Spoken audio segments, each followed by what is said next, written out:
dana dana gelen kurana leyli leyli leyli İmam Mehmet'e ne güzel.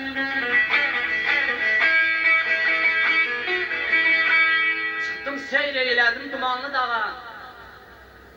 Bu duman dağa ne güzel uymuş.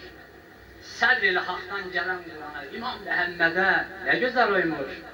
Ayşe daha ne dersen, al göre ne dedim.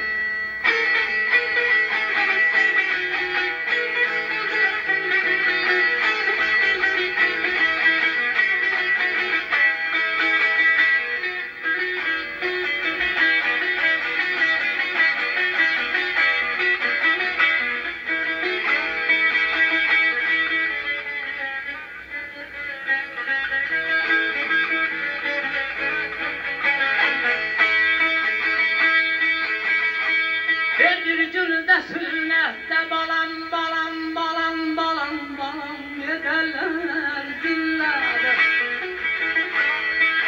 Ah bize gönderir Farsileye diller, Farsileye diller.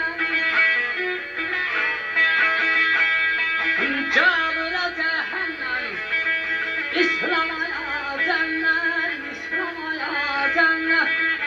Kur'an Mehmet'e ne güzel, İmam Mehmet'e ne güzel.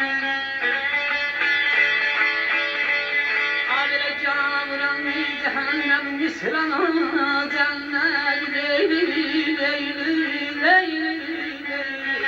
Kur'an Mehmet'e ne güzel.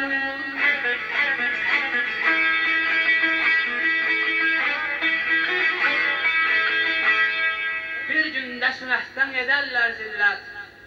Hak bize gönderip Fars vezirler. Cabra cehennem, İslam'a cennet. Kur'an Mehmet'e ne güzel uymuş.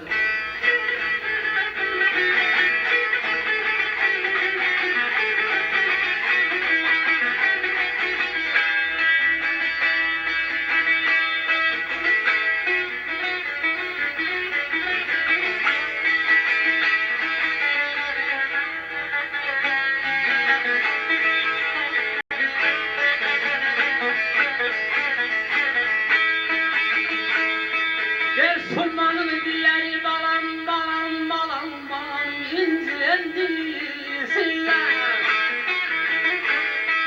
Zabıldan giderim töllet uyusun ya, töllet uyusun ya.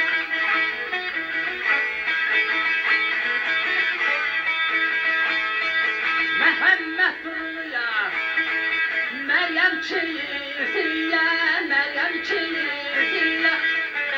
Ayağım İmam Mehmet'e ne güzel uymuş, Kur'an Mehmet'e ne güzel uymuş.